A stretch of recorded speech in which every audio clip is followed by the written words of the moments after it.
Hoy, kayo mga anti-Duterte na salot sa lipunan, akala nyo kung ano yan, ha? Hindi yan spaceship.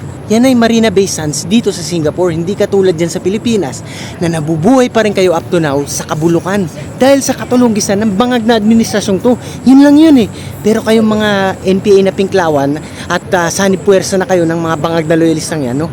Meron pa rin kayong mga defeatist mindset. Wala man lang kayong kahit na kaunting kapag-apag-asa na ang Pilipinas muling nga ahon mula sa kahirapan at makasabay man lang kahit sa bansang Singapore tulad ng aking pinapangarap, no? Talagang kayo ninormalize yun na ang pagnanakaw, ang trilyones na nakawan na nangyari ngayon sa ating gobyerno, no? Ang katwiran nyo, okay lang yan, basta may ayuda, basta may mga binibigay na ganyan, 500 pagka may mga eleksyon. Yan ang katwiran nyo, no? Nakikiisa kayo sa mga tulisan, kaya pati kayo din, mga tulisan din, no? Wala kayong pinagkaiba sa mga yan. At yung iba sa inyo, dinadahilan na pwede naman daw mga ibang bansa na lang mag-apply sa abroad, no? Ng trabaho. Hindi nyo na inisip na ang mga iwanan nyo mga anak, mga apo, mga lola't lolo, mga magulang nyo, magsasuffer pa rin sa kahirapan at sa kawalan ng safety, no?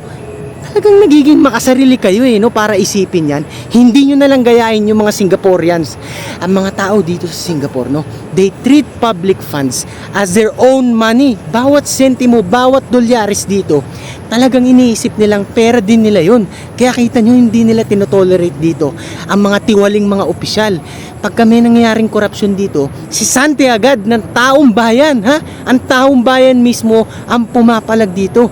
Kahit dun sa Indonesia na lang, dyan sa Pilipinas kasi, nasanay na kayo na parang naging nakasanayan na ng mga tulonggis na katulad nyo ang nakawan sa ating gobyerno.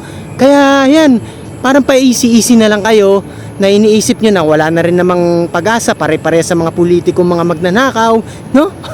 Alam nyo, palibasa hindi pa kayo nakalabas ng Pilipinas, no? Hindi kayo makapagkumpara ng mga ibang neighboring countries natin at dyan sa bulok na Pilipinas ngayon, no? Nang matauhan kayo at nang magising kayo mula sa malakomataw sa pagkakahimlay, no? Alam nyo, isa pa tong mga kakamping na to, no? Mga pinklawan na yan na ginagamit pa ang kamatayan ni Ninoy Aquino kahapon, no? Ginugunita nila at sinasabi nila na may mga nakawan, ganyan, hindi nila gusto ang mga corrupt leaders, ganyan-ganyan. Pero duwag naman, hindi man lang mapangalanan ang mga magnanakaw sa ating gobyerno ngayon. 'Di ba? Napaka-hipokrito ng mga 'yan. Pero kay VP Sara, excited na excited, no? Ang ligalig, parang Jollibee, no? Ganyan. Kayong dalawang paksyong kayo, yung mga loyalista na tinawag ng mga loyal ang kanilang mga sarili, hindi na kayo nahiya. Nagpapaka-loyal kayo porket mga kalugar nyo dyan sa norte, mga kabalwarte nyo, kaprobinsya nyo, ha? Hindi nyo inisip, no? Na wala dito lugar-lugar, no? Lahat tayo dito nalulugmok na pare-parehas tayo. Mapa dyan man sa Batanes hanggang dun sa Hulo Sulu. Pare-parehas tayo mga Pilipino na dapat na tayo mag-speak up, no? Lahat ng magagawa natin para umahon ng bansa natin, no? We need to do our part as Filipinos. Dahil lahat tayo dito, no, nabubuhay tayo sa isang demokrasyang bansa.